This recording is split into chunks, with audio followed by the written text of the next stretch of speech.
Hey, welcome back to RC Model Reviews. Look what turned up the other day. Look at that. See, Skyzone V03 video goggles. Here they are. Ooh, I know a lot of people have already reviewed these in the last couple of days. The weather's been crappier, so I haven't had a chance to really review them. I did a quick review, which is what I'm going to be doing a few of in future. Basically, instead of going into an in-depth review straight off, I'm going to do a quick review, pointing out the salient points, features, and things that I've noticed straight out of the box. And then we're going to do the full review. So this is going to be the full review. So I'm not going to bore you with the bench stuff. Let's go fly these things, see how they work.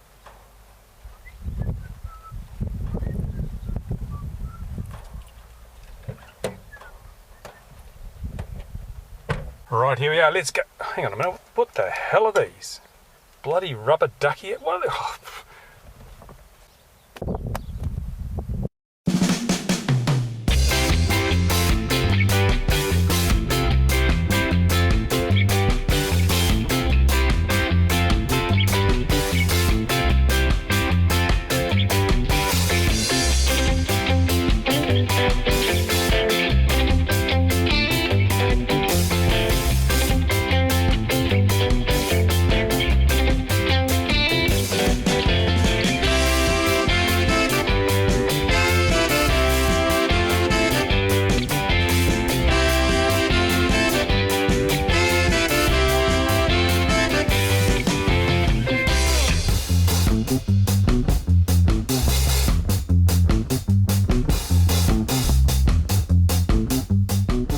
Okay, here we are, we're at the park for some flying. I've got my pack with all my dilly-doos in it.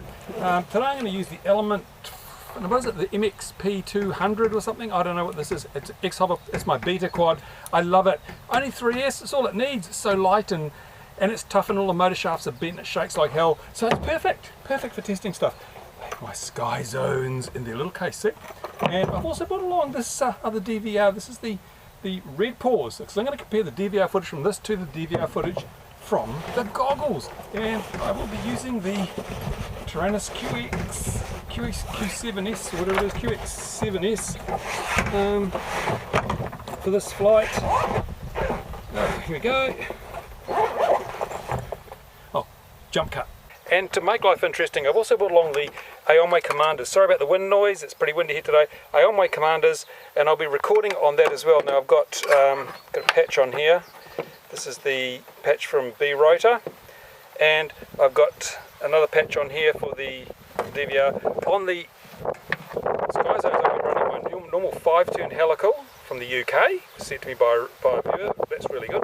And an Ayewear omnidirectional on there. So this is the antennas I usually use on my Commanders. So to be a comparative, comparing apples to apples, I should expect the same kind of RF performance. There we go. So let's set everything up and do some flying. Okay, the first thing I'm going to do is scan for the channel on my quad. The quad's on transmitting. I'm going to use the little scan button here to see if it will find. Right, I can't remember which picture is it. This one here.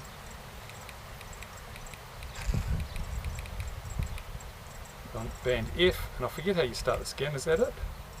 No, it must be press that again, is it? Yeah, there we go. It's scanning now. I know which channel I'm on. See if it finds it. No, didn't find it. It found the wrong channel. Should be on Airwave. Here we go.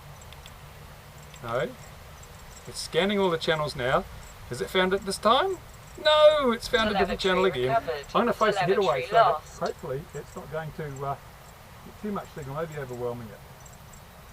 No, wrong channel. So this is common with these scanning things. Often they get the wrong channel. What can you do? It's just the way they are. They just don't always get the right channel because all these channels are so closely spaced. Damn it, let's get rid of this. How do I get rid of this? Come on, go away. Shut up, lady. This quad's too close to the transmitter. It's recovered now, thank you. Maybe it's because I was too close here. Let's try a scan again, see what happens. Facing the other way. Oh, here we go. What have we got? F6. R7. Oh no. Go back the other way. It does let you step through the channels that it's found. There we go. No. F5. That's the channel I wanted. It found it, right? So that's good. but I had to fart around, a lot of farting around. The scan is just, it's better than the scan on the B-Radar, which didn't work at all. But now how do I get rid of this? How do I get rid of this? Do I press that button? Oh my goodness, what do I do? Where's the exit button? No. Oh no, it's just scanning again now. Oh, I hate new goggles. You're going to learn so much stuff with it. Stop it! Stop it! Go away! Cease! Cease and desist! And of course you can't read the manual with goggles on, can you? So if it's not totally intuitive, then you know you're wasting your time. So that's F5. That's the channel I want. How do I get out of this mode? How do I get out of the mode? You can change band, channel, track, camera. I don't know. I'll try a long hold on that. Will it go away? Yes, long hold on that. Right, but it's not intuitive. So that's a little bit of a fail. Now it is recording because I've got auto record on. We're on the right band, right channel. Let's go do some flying. Let's go and do some flying. I'll set up the sky zones on the right channel as well. Now the scan on these does seem to be a little bit better, but I will change bands and channels manually because I know what.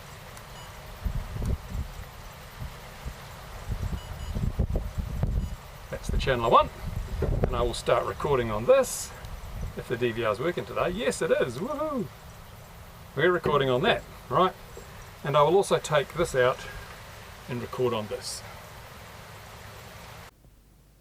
Okay, now that didn't actually turn out the way I wanted, unfortunately.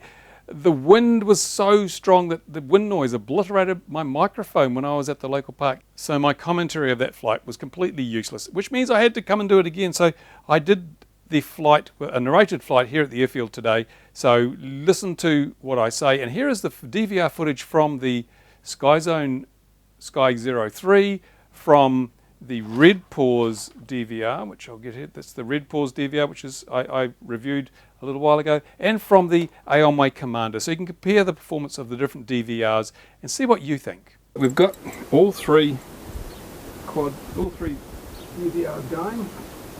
I'm going to do some flying, and hopefully we'll be able to compare the DVR footage between them all. Now, if I can get this picture lined up on my face, it'll be brilliant. A lot of light leakage today, because notice how the goggles are quite a way down my nose in order to get my, if I put them up here, I can't see anything. And so, here we go. Now, let's see. The left eye is still not quite right. Probably as close as I'm going to get it. Let's do some flying. Actually, I better make sure that I'm recording on here first. Yes, we are recording. There we go. Okay, try and get this. The alignment is so critical. Okay, here we go. Stunning, brilliantly stunning image in these goggles. It just looks so good. Let's travel down here, and you can even see all the jello in this camera. Fantastic. So I'm going to turn my head to align my helical.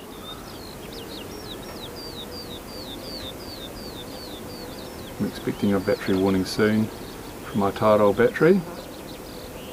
Lovely. This is and we'll be able to compare. I mean, at the moment the colours are just perfect. There's no oversaturation. The brilliance and contrast are probably pretty good actually. It was a bit dark last time I flew, but there's quite a lot of light out at the moment, so it's looking good. This is looking very good. And you just feel so much more confident with all this vertical space here on the display, because you're not compressing down that 4:3 image to a 16:9, and that gives you more vertical space to see. Here we go. Yeah, I'm happy with this image at the moment, the way things are positioned, except for the light leakage, but I don't notice it once you're flying. It would be nice to lose it, but certainly the image compensates for that. This is just feeling wonderful. Yeah, need practice. 0.9 volt.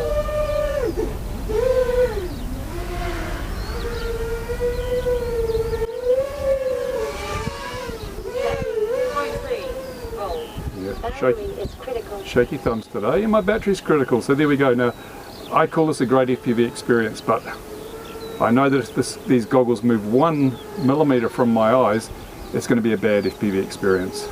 But the main reason I'm doing this flight is to compare the DVRs, because I'm just not happy with the DVR in these Skyzones. Maybe under this lighting it'll be okay, but we've got 3 other DVR outputs to compare it to, and we'll see which one is the best. Here we go. 10.9 volts. Still got some volts left, let's just continue having fun.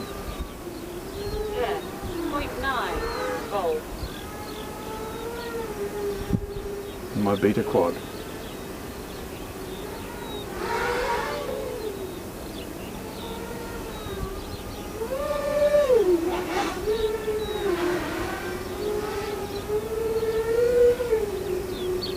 Probably enough, I can hear a helicopter coming. Is there a helicopter coming, Ron?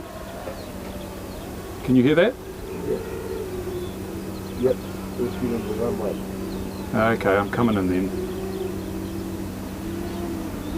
Always have your observer.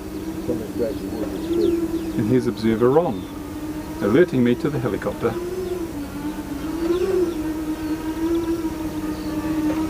And the sun comes out. Here we go. Right. Stop all these DVRs. Now I have to stop the recording in here, otherwise if I just unplug the lead, I'll lose the entire recording. So you must remember to press stop. There we go, that's stopped. Let's stop this one.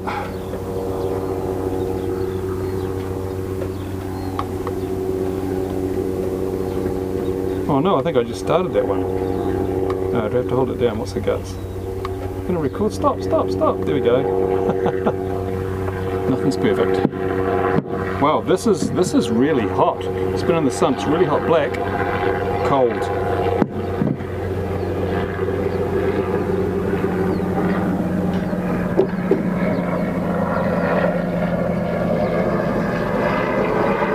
Even the Aomways are quite warm after sitting in the sun here. It's not bright sun yet either. But these are totally cool. The white, good idea. White is wonderful. So I'll just turn them off. Done. That's it.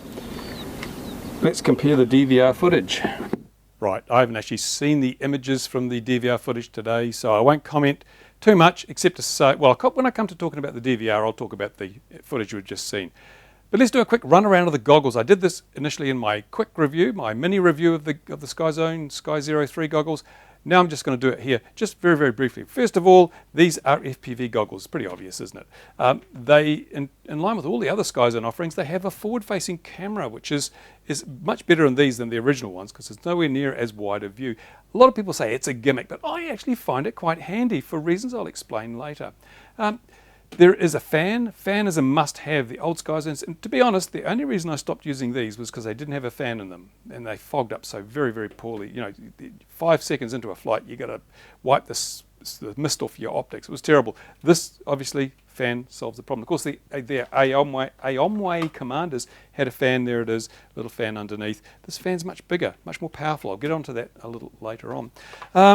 It has diversity receiver. Okay, you've got 2 receivers and they can function as a diversity setup whereby the stronger of the signals will be sent to both screens of the LCD, or they can operate in 3D mode where you can have basically 2 transmitters and each transmitter can be picked up by each receiver, and then you'll get one picture from one camera in one eye and one picture from the camera in the other eye. So you can get a 3D effect. It's a little bit gimmicky. It's fun to play with, but after a couple of flights you think, nah, too much overhead in terms of weight on the plane itself.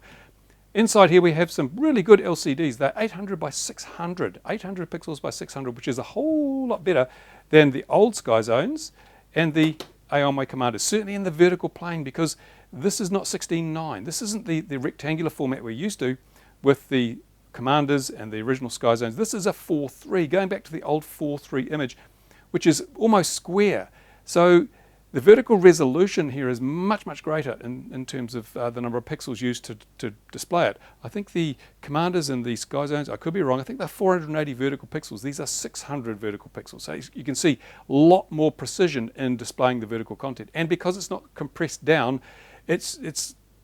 everything looks a little more accurate in terms of the vertical. It's easier to shoot horizontal gaps, put it that way. Gaps, you know, if you're trying to fly under something or through a gap, it's much easier with these goggles because everything is bigger and you have more precision in terms of what you can see.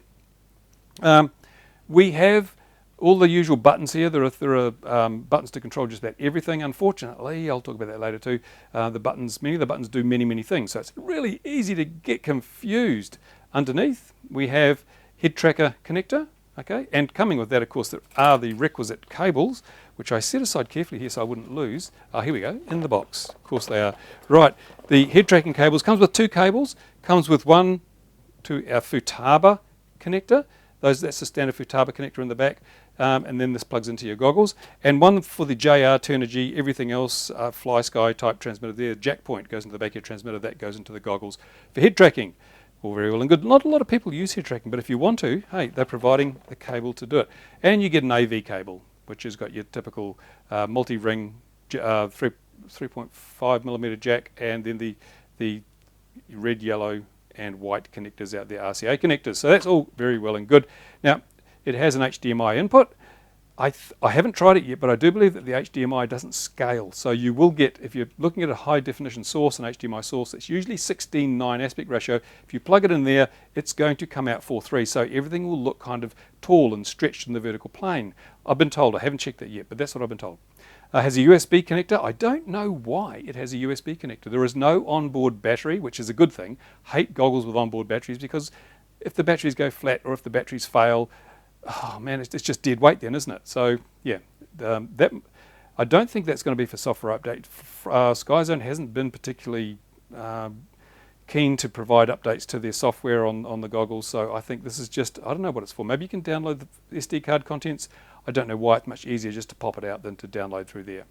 It has an AV in and an AV out. I like having the 2 separate connections because it means you don't have to have a software switch inside to determine whether you're going to use the one set of cables for in or out. And it means you can run both at the same time. Hey, that's a bonus point. It has another plug here for headphones. It's not labelled on this one though. There's no label for that headphone connector, which is kind of strange. They've labelled everything else except the earpiece connector. Who knows? Transflash card, micro SD card. That will take up to 120 gigabytes of flash card. I'm going to talk about that in a moment too, because you're kidding me, right? IPD adjustments, as you'd expect, move the optics backwards and forwards, not enough. Everybody, well not everybody, a lot of people complain about a lot of sets of video glasses because the IPD adjustment is insufficient. Normally it's just not wide enough. You just cannot get enough width for most people who've got the bigger heads, and so it's a fail. Very important on something like this with a very wide field of view, because the IPDs have to be very precisely set, and it's no good if it's a little bit out.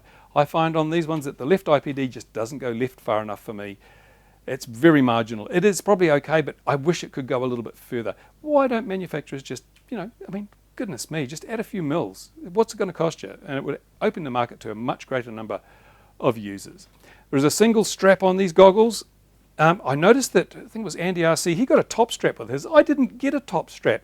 What's going on here? Who's doing quality control? Who's checking the boxes? Because mine did not have a top strap, even though there's a loop in the faceplate for it. I'm kind of pissed off about that, but hey, I can't complain. Because, as I always disclose, these were sent to me for review. I did not pay for them. There is no affiliate link in the description. But, where's my top strap? Come on, seriously. Now, as far as the face mask goes, mine actually came with this rubber cup thing here, which is a single eye cup, 2-part eye cup. And it was absolutely, totally and completely useless because, something I'll get onto later, the curvature of these goggles is all way out of whack. Absolutely, totally out of whack. It came with the faceplate, which you had to put on yourself, and these foam backings you've got to put on, a thick one and a thin one. You can probably see I've used the thick one because I still have light leakage around the corners. You notice that in the video. You have to put them on yourself, and it's a bloody difficult job, to be totally honest, because of the curvature in here, trying to get the sticky on, because if it sticks, it's really hard to get off. I notice a lot of people who've done reviews on these, their foam is all botched up in here where your nose goes, and that's because this is a really tricky part to get that foam nicely positioned, and it usually sticks in the wrong place and then you're buggered. Mine's not perfect, but it's a lot better than some I've seen in the reviews to date. There is also, as well as the foam, there is a little foam-filled vinyl, which should be really good, because one of the problems with this foam is that, let me use some French, it is tray crap. Tray crap. I'll show you what I mean. My AOMI goggles I've used for less than a year. Look at the state of the foam on these things. It's like, oh, seriously, look at it. It's the, I don't know. So these are going to go the same way. This foam's going to peel and whatever. And you've only got a thin one. If you've used a thick one, you've only got a thin one. If you've used a thin one, you'll only have a thick one. This foam-filled vinyl would be great, but unfortunately, it's even thinner than the thin foam one. So you're going to get even more light leakage if you use that thin foam-filled vinyl. So fail. There you go. Comes with a manual, of course. Ta-da! Everything should come with a manual, and it has a manual, and it's in Chinese and English. So whatever your language, Chinese or English, it's in there. A lot of the stuff's covered there. It's sufficient. It's sufficient. It came with 2 rubber ducky antennas, which you saw I disposed of pretty damn quickly. Why do they still give us these antennas? There's no point to it. Who is actually going to use them? I mean, I have multiple boxes of 5.8 gigahertz rubber ducky antennas from everything I buy has, well, not everything, but you know, just about everything has a rubber ducky antenna in it. Nobody uses them if they've got the head screwed on properly, which is why I was quite impressed with the B rotor thing, you know, this visor that I reviewed a while ago. It came with a patch and a circularly polarized antenna. Bloody good job. This is an uber cheap, well, not uber cheap, but it's quite a reasonably priced piece of video eyewear, and it came with reasonable antennas. This, I should mention it, the price on these is bloody high. These are not cheap. These are not your just bargain basement El Cheapo video goggles. Skyzone have positioned these right up there with the top end of the Fatshark market.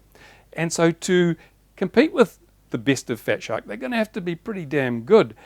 Are they good? Well, let's take a look at the various bits and pieces and how well they perform compared to the way they should. Now, the first thing is comfort. To be useful, video goggles have to be comfortable, because if they hurt you, you will not want to use them. And if you don't want to use them, well, you won't use them. You'll use something else. So you'll have wasted your money. These are not comfortable. These are not comfortable. These are not comfortable. Shall I say it again? These are not comfortable. Why aren't they comfortable? Well, I'm going to talk a little bit about why they are not comfortable. And it's mainly down to just the design of the plastic and the faceplate and things. One of the great things about the original Skyzone goggles was that they had eye cups. I'll hold these up here. In fact, I'm going to turn the auto exposure back on so we can see some of the stuff a little bit better. They have eye cups. See the eye cups? That means that if your head is a tight radius like this, they still seal. If it's a wide radius, they still seal. There's a lot of latitude in those eye cups for the curvature of your head. And notice also when you have eye cups, there's a big gap in here for your nose. It's brilliant. So these goggles were comfortable and they sealed out the light, and you could put them on your head and every time they'd go back to the same place. That was brilliant. Exactly the opposite with these, and I'll show you. Let's look at the curvature. One thing for a start, look at the curvature of the face plates or the goggles themselves. The curvature on these goggles is quite a sharp radius. I mean, it's quite a sharp curve compared to these. Look, these are a very shallow curve, and this assumes you've got a massive, great big head. This assumes your head's smaller. Most people don't have heads this big. I have a really big head. When I go looking for hats and things, I have to get the super large size because my head is too big to fit some of the small ones. People say it's because you know, just my personality makes my head big, but I think it's physical. But my head is still too tight a curve for this, so there's gaps at the side here. Ayewear have done it right with theirs, and they're using foam. They're not using eye cups. But if you look at the Ayewear goggles, you'll notice, if I get them into frame here, apart from all the raggedy foam, which I hate like hell, if we look at the curvature on the Ayewears, it's flat in the middle here, but it tightens up at the edges where your temples are. See that? Tightens up there. I'll take you to the whiteboard. I want to discuss this, the shape of your head. Let's look at a little bit of whiteboard stuff. Let's talk about the physiology of the human head. Let's assume we're looking straight down on top of someone's head, and we'll use my head because it doesn't have hair to get in the way. So if you look at somebody's head, does it look like this? Oh, does someone's head look like that? Have you ever seen anybody whose head is perfect? Look at mine. Is mine round? I don't think it is. Heads are not round, but the Skyzone V3 goggles, they have this, this will draw, they have this faceplate which is like that. And so it'd fit great if you had a perfectly round head, but people's heads are not round. This is what people's heads look like. Let me show you. Remove that fake head, false head, and I'll draw a real head. This is a real head. This is what most people's heads look like. My pen will write again. Your head is actually kind of you've got the forehead is fairly flat. Then around the temples here, you've got a bit more of a radius. It's a bit sharper. You can feel the curve on your temples. It's pretty flat across there, right? So if you try and put this on here, well, you have the problem. You're going to have light leaking in there and leaking in there. And depending on how much radius you have here, if this is a really as in the case of the Skyzones, it's a really big radius. It's a really shallow curve. Here's our head. I'll try and draw this a bit better. Around there. Here's our ears. Ooh. Right. With the Skyzone, it's a really shallow curve, so it does this. It has leakage in there, and it will actually sort of pivot on this point. So Skyzone, obviously, their heads are really different in wherever they make these goggles, perhaps. I don't know. Do they have really big, fat, round heads? I don't know. But my head, and just about everyone else on the planet's head, has this various, it has a, let's draw it like this, it has a short radius here, and it has a very long radius here. So the radius varies, but there's a constant radius on the Skyzone goggle faceplate. Epic fail, I'm sorry.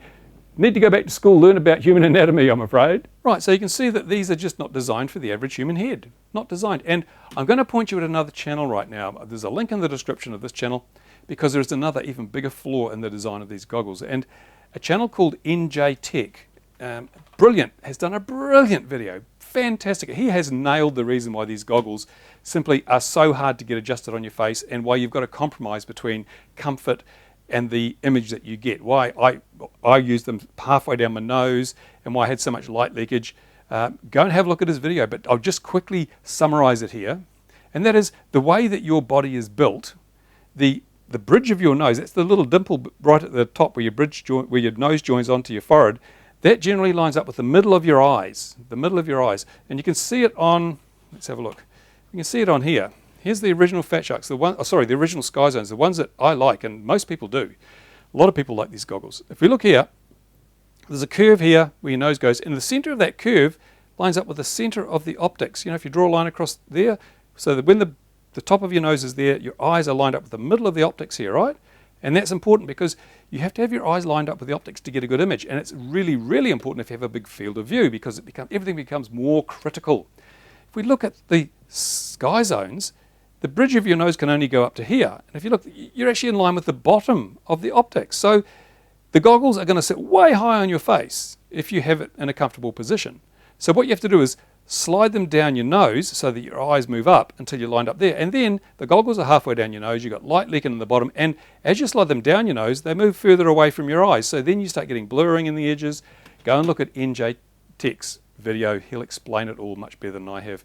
But it shows that there's no easy fix to these goggles to make them better. Now, you'll have seen in the video when I was flying, I was getting a good picture. I'm fortunate enough that my face and my own eyes, the characteristics, the focal length and everything in my eyes is just enough that I can get this image filling my field of view without undue blurring at the edges and I can put up with the light leakage, okay? So if I cut my foam out and make more foam here and a little bit more foam down there, I can get these goggles to work for me.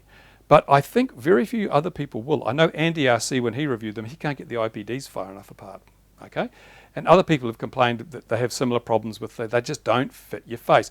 What I think has happened here is the person that designed these has a huge round head and no nose. That's all I can think. And this brings me to something really interesting.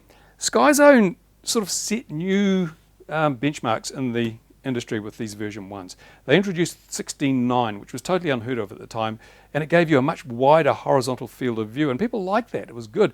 Some people complained, oh, it's going to stretch the image, but when you were flying, you'd never noticed it. And it was great to have that extra wide image, greater immersion. It felt more like you were on the model than watching a couple of little postage stamps. My original Fatshark base editions were 42 degrees of 4:3 image, and they were incredibly immersive, but they had crappy plastic lenses, which meant the sides of the image were all blurry and coloured, but I still loved it. When I stepped away from them to the Fatshark Dominators, I was woefully disappointed because, to be honest, the original Dominators, it was like looking at a couple of little portable TV sets that were, perhaps 10 yards away in a dark room. It was awful, and very much similar to the EA Sheen, the original EA Sheens. Not as bad as the original EA Sheen video goggles, which everyone bitched about, but it wasn't far away. And the transition from 42 degrees to something like 28 degrees, it was just, I couldn't live with it. It was terrible. So I was so pleased when the Skyzones came along because they restored the horizontal field of view. Still didn't have the vertical field of view because it was a squashed image. It was 16:9, so they added bits to the side but not the top. So the 4.3 that we're getting here, I was worried about the 4.3 there. I was thinking, damn, I'm going to lose. I'm going to lose some of the optics, the image out the side, because it's going 4.3. Because since I started using these and then later switched to the Aomai commanders, I've grown very fond of 16:9, the fact that I had that huge horizontal panorama of video. And I had tried other 4.3 goggles, some of the Fatsharks I looked at, the Dominator version 2s, and the Walkera Goggle 2, and they were 4.3, and they got the 4.3 effectively by just chopping off the edges of the 16:9. So you actually lost that horizontal panorama. It was, I didn't like it. I was back to looking at a square image in a dark room. But I thought when these came along, I thought, oh no, we're going to have the same bloody problem. It's going to be a backward step. But it's not, and I'll go over to the whiteboard to explain why I love these so much more than 16:9. Right, let's talk aspect ratios. What's an aspect ratio? It is the ratio of the width to the height. And in the good old days when we all had black and white television sets, 4:3 was the aspect ratio. So we had 4 units across there and 3 units down there. So it was like, it wasn't quite square, still a bit wider than it was taller, but that was almost square. That was the standard aspect ratio for everything to do with television and video and whatever. Then, and mostly video goggles are like that. Most video goggles used 4:3 because that's what the cameras produced. The cameras produced a 4:3 image, so our displays and our goggles were 4:3. Then Skyzone and a few others came along and said, well, yeah, we can get these 16:9 video displays like this. So it actually, suddenly we have extra width. And that was kind of good because we found, as when you flew FPV, wow, this is great. It's more panoramic, it's more immersive because suddenly I've got all this extra width. I like that, it's great. So even though circles are going to be distorted into ellipses and things will look a bit squat, it gives you a better experience, in my opinion. I love the move from 4.3 to 16.9. Very easy to adapt to it, and it gave you that more immersive feeling. So when Skyzone said these are 4.3 goggles, I thought, oh no, we're going back to this. We're going to lose this area on the side. I'm not happy with that. But I am happy because what Skyzone have done, instead of trimming that off, they have actually just gone, they've added to the top and bottom. So the 4.3 is back, but I've still got the same width as I had with 16.9. I've got all this extra height. So it's even more immersive than the 16.9. That's why I am now a fan of the 4.3 aspect ratio in video goggles. But as long as you've got this high degree of immersiveness, you know, this high field of view with the problems that brings, but when it's all set up beautifully, it's just like, oh man, it's gorgeous. So there we go, that's the image. Now the 800 by 600 LCDs are brilliant. You probably heard me raving a little bit when I was flying. When you get it dead right, the image is just to die for. The colors are just right, they're not overblown, the contrast is beautiful, and the resolution, the sharpness of the image, even though it's only a standard definition camera, you almost think it's HD. It is that good, it is absolutely mind-blowing. The DVR footage does not do it justice by any stretch of the imagination. The DVR is crap. Let's talk about the DVR, shall we? I want to talk about this DVR because one of the reasons that you buy top-end goggles is to get a DVR. And you don't buy top-end goggles to get a crap-ass DVR. And honestly, this scores about a 3 out of 10 in my book. And why is that? Well, it seems it only does 25 frames a second for a start. If you're using an NTSC camera, it's putting out 30 frames a second.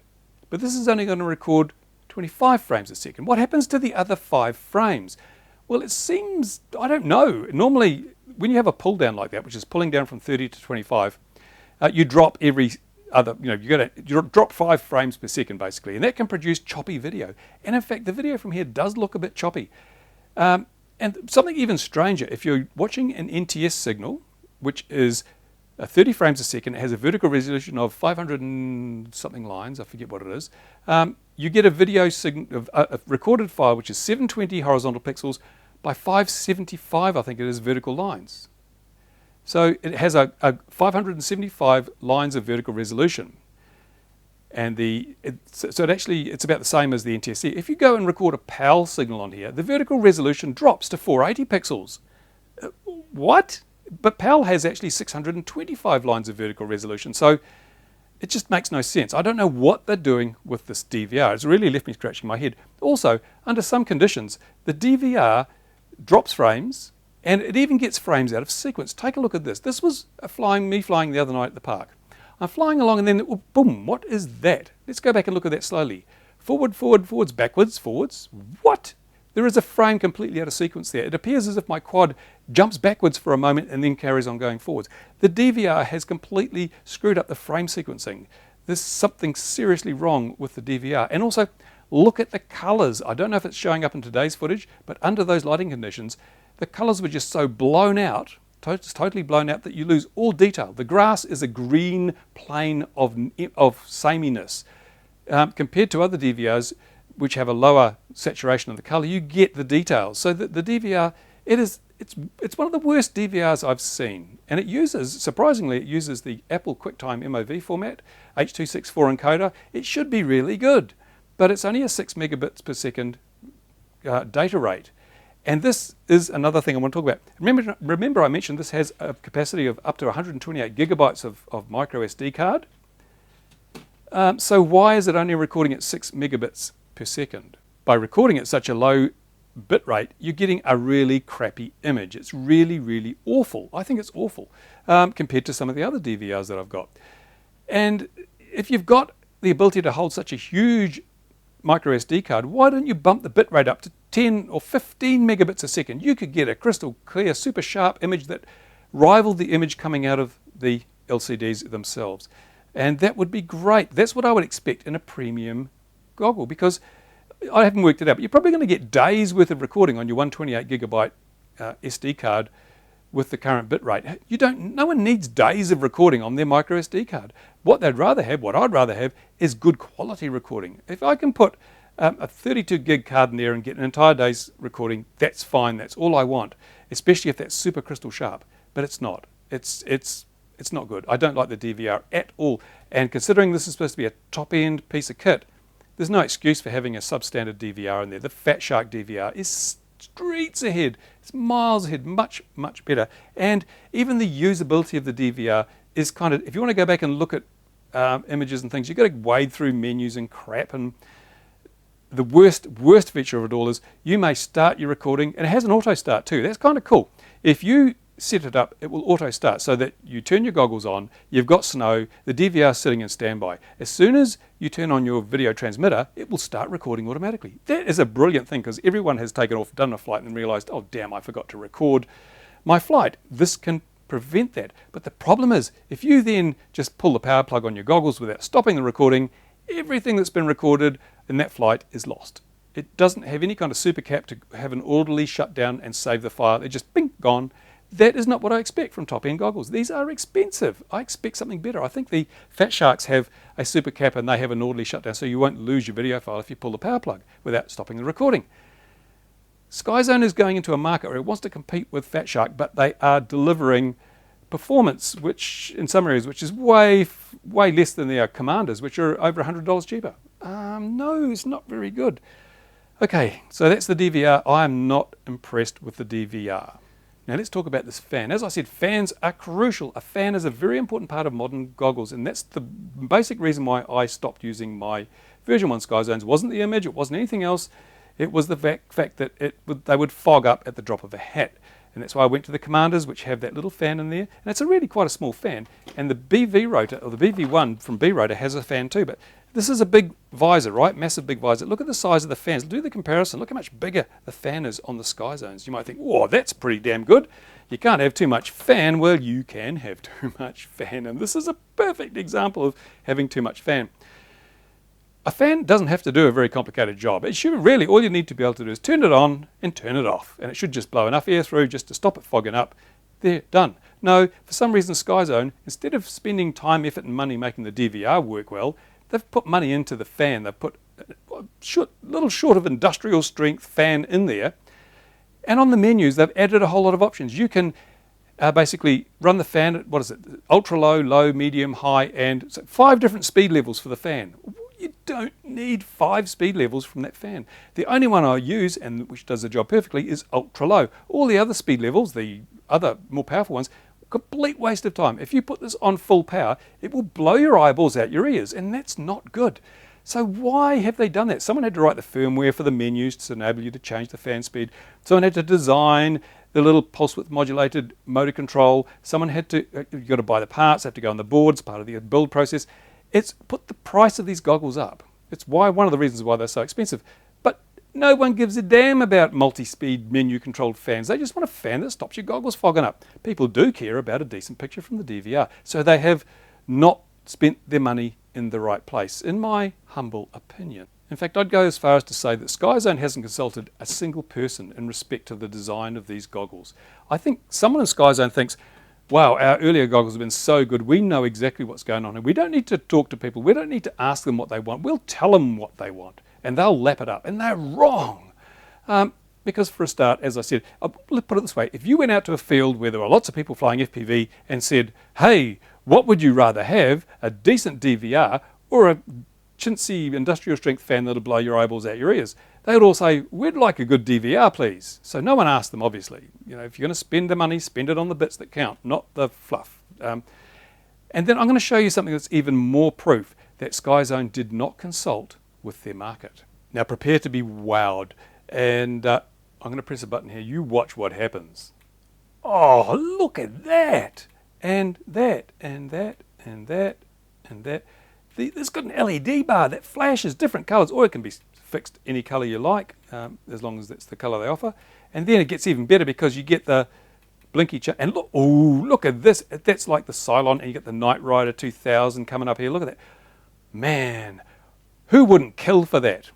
Now, excuse me, but seriously, did they go to a field of people flying FPV and say, what's the one feature you'd really like to see on a top-end set of goggles? What would make you buy our goggles over Fatshark's? Do you really think that a whole lot of people came up to Skyzone and said, we want an LED light bar, that's really important, we think that would be great. Forget about the DVR, we don't care about that. Even forget about the fan, we want the LED light bar, that's going to be so cool, that will make these goggles just the best thing since sliced bread. Forget about making the optics work properly. No, LED light bar, that's what you got to do.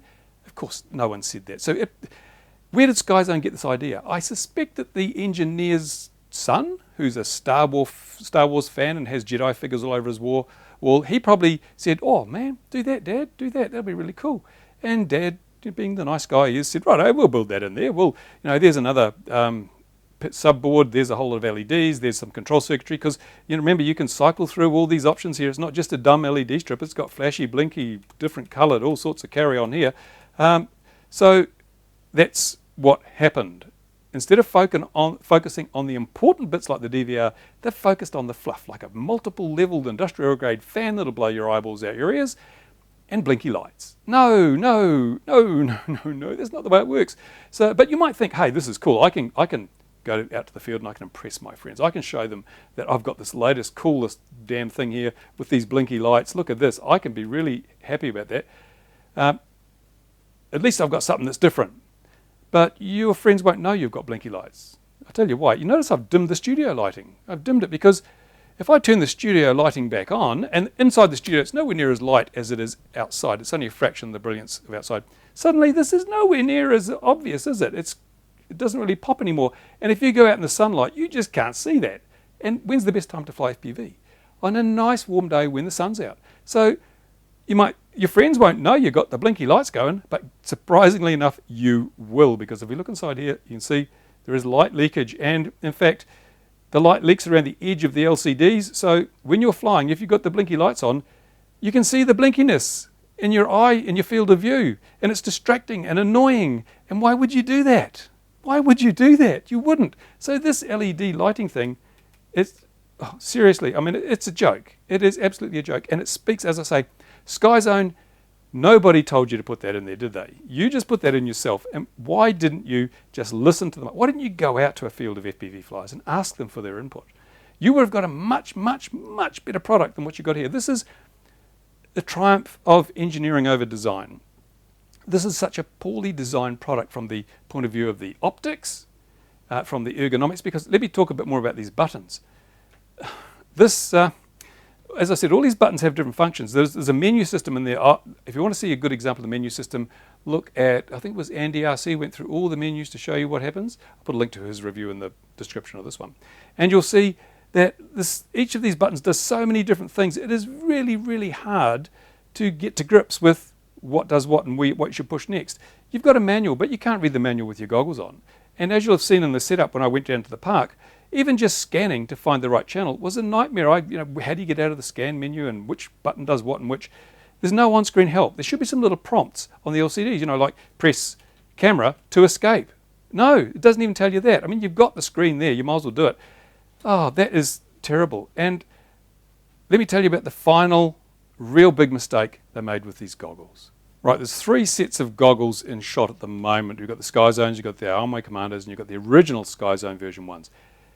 These 2 have something that this doesn't. Do you know what it is? Can you see what's missing on these goggles? A really, really, really, in my opinion, a really important part of the goggle control is missing. Well, it's actually this little diddly 2-way joystick here, which does, on virtually every set of goggles, controls the brightness and the contrast. It's been there ever since Adam was a boy. So here it is on the version 1s, here it is on the AOMIs. It's not on the Skyzone. There's no little joystick to control the brightness and contrast. So yes, you can control the brightness and contrast, because I noticed when I flew the other night, it was getting dark, and I could have done with some more brightness in the image. But to be honest, I could not be faffed messing around, because let me show you the keystrokes required just to change the brightness. Okay, first of all, you hold down this button to call up the menu. Then you press this button several times to move across to the part of the sub-menu which controls the LCD. Then you press the enter button. Then you move down to the brightness option. Then you press the enter button. Then you go up and down in brightness till you get the level you want. Then you press the exit button. And then you press the exit button again to go out of the menus. Isn't it easier just to push a little joystick to one side?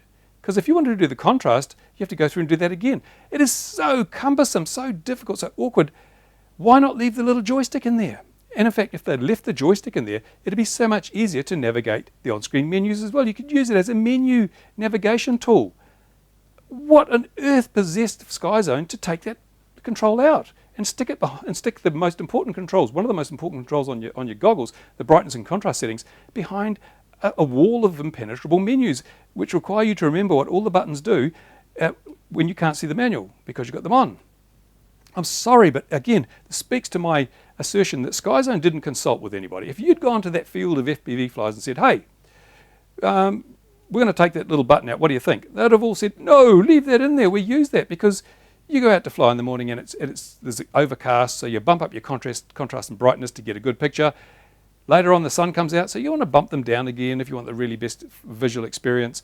And it's so much easier if you can just tick, tick, tick with a little switch. You might have 2 or 3 different models. One might have a Foxy camera in it, one might have a Runcam camera in it, one might have a GoPro in it, one's CMOS, one's CCD. They all have different characteristics, and they all require sometimes small changes in your goggles to make sure that you get the right brilliance, contrast, and so forth. I find I use that little dicky thing quite a lot in my flying. And the fact that it's not there makes these such a cumbersome set of goggles to use that even with if all the other failings are fixed, I'd still be bitching about that thing. It's still a major control that is just gone missing, disappeared, stolen for no reason. Instead of putting this dick-ass wank LED bar on here, why didn't you leave us with the joystick? Why didn't you ask people who use these things what they wanted instead of just deciding for them and getting it so badly wrong? Seriously, the money that's been spent on the wank feature and the fan wank is just unbelievable. It just, no. The reason that these are an expensive set of goggles is not because they've got a good DVR or they've got a nice ergonomics or anything. It is because they've wasted money on wank. These features here, I'm sorry to have to use that language, but I can't think of another word that fits. Oh, terrible, unbelievable.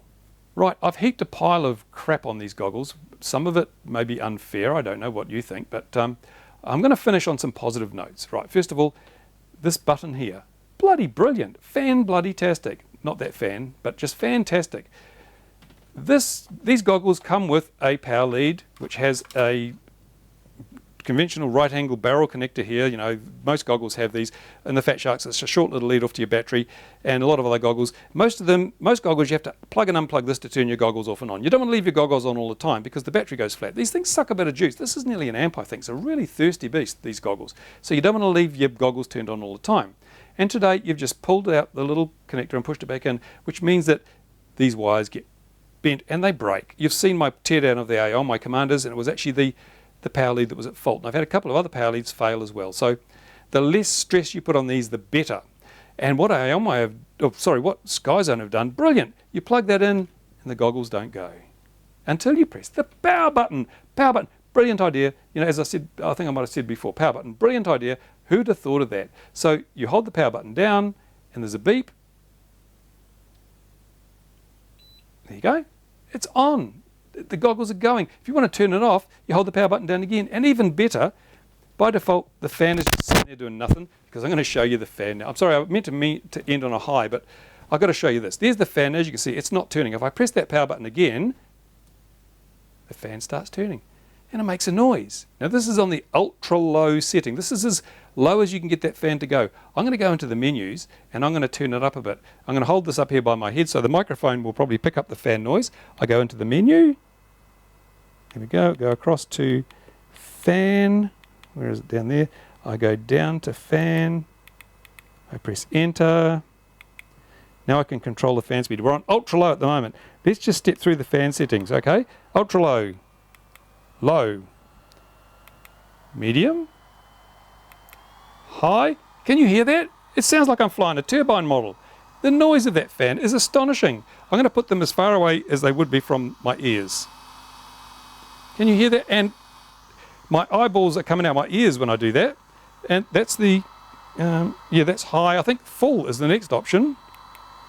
Doesn't seem to make any difference, but at full speed, this fan is just, what?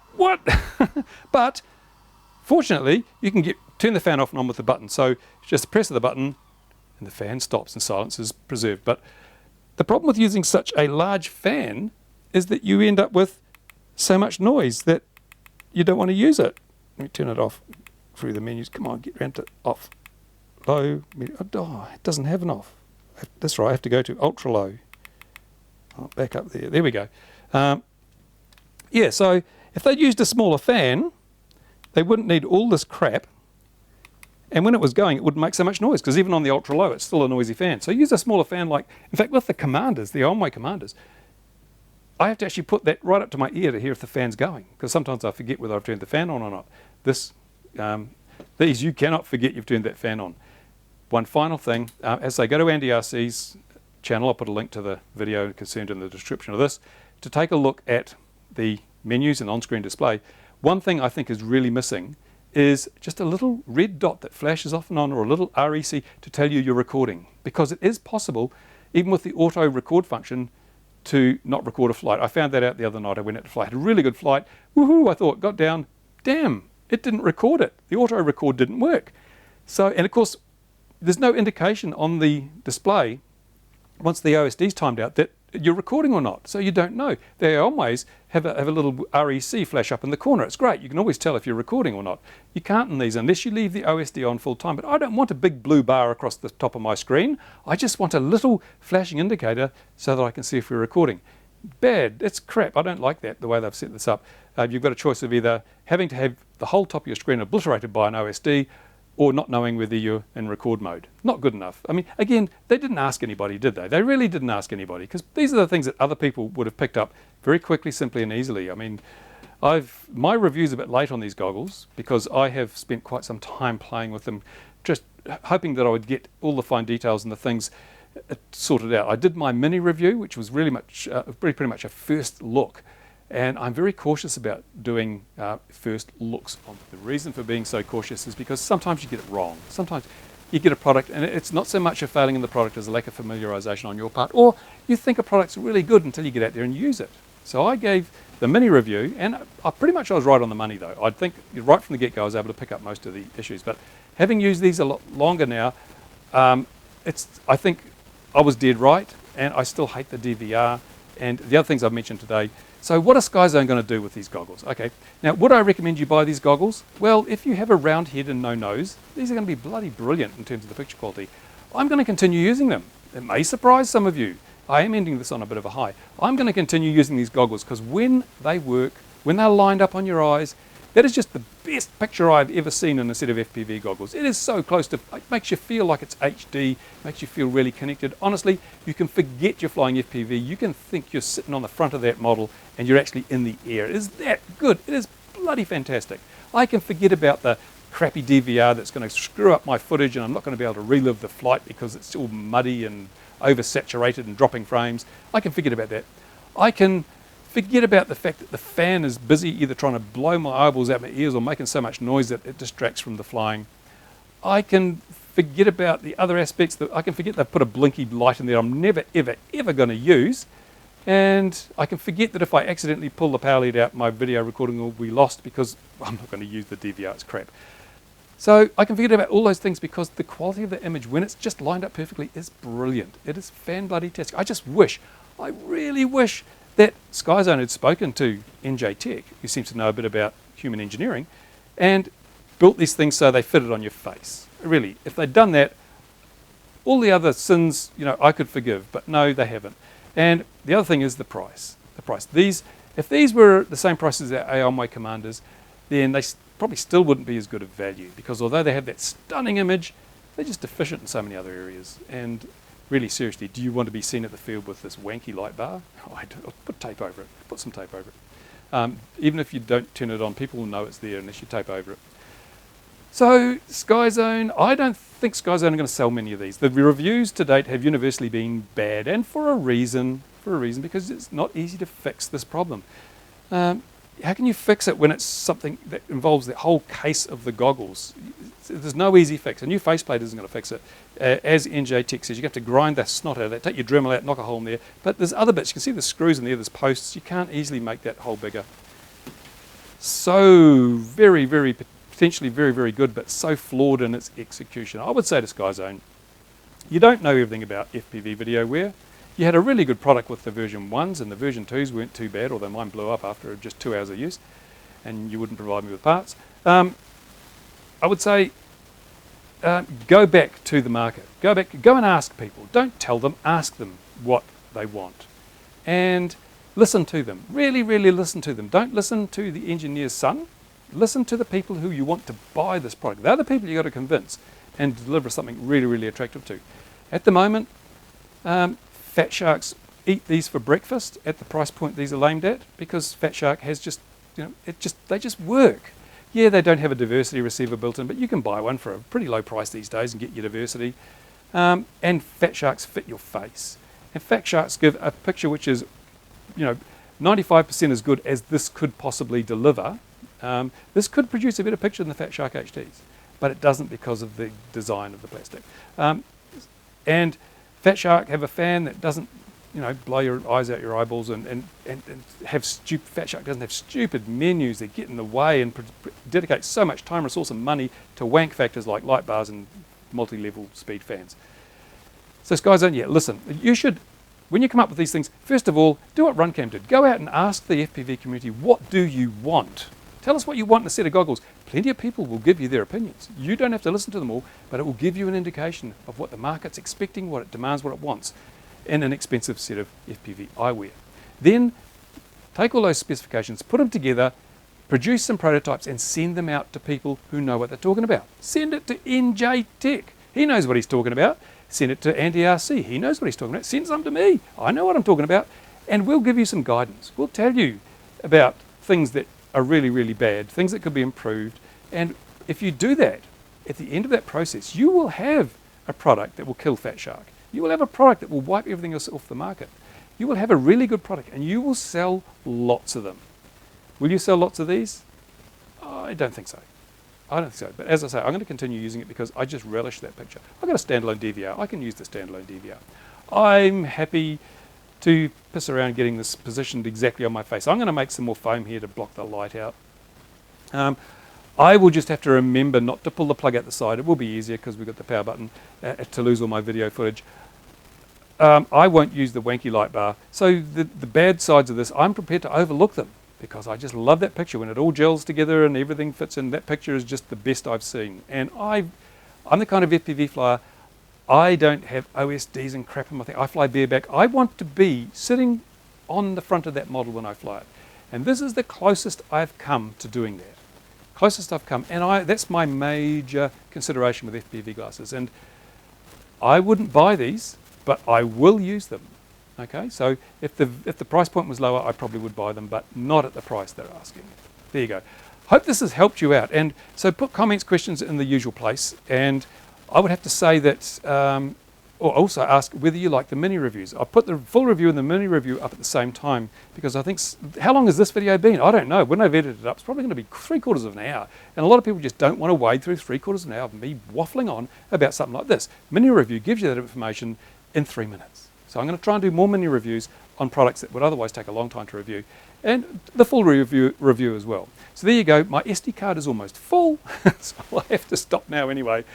I thank you for watching, and I thank Skyzone for sending these goggles in, and I will be using them. I will report back, actually. I will, after I've used them for a few weeks, I'll give you a follow-up opinion, because my opinions may change. And remember, video goggles are a very personal thing. I have virtually every video goggles that have been made here, and people come along and I say, here, try them out. They say, which are the best goggles? I say, I don't know which is best for you, you try them. They try them all out, and I am always astonished that everyone has a different preference. Some people like the little narrow field of view that the early Dominators give them because it's a very sharp picture. Some like the very immersive thing of a box goggle. Other people like 16:9, some like 4:3. There's no best goggle for everybody. So if you're thinking of buying these, I would say do not buy them until you can try them. Find someone in your club or go online in a forum and find someone who drive 2 hours if you need to try these on. Try them out, see if they work for you. That way you'll be sure you're not going to be disappointed. You may have a perfectly round head with no nose, and these may be perfect for you. But most of us may not be as lucky. There you go. That's it. I've droned on for too long. Excuse the pun. So thanks for watching. Bye for now. I don't know if you can hear me, but I'm trying to make videos, and there's thunder and lightning and hail and crap.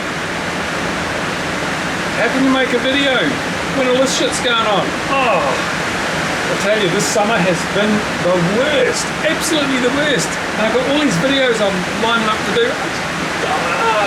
Give me hair to pull out, somebody. Oh man.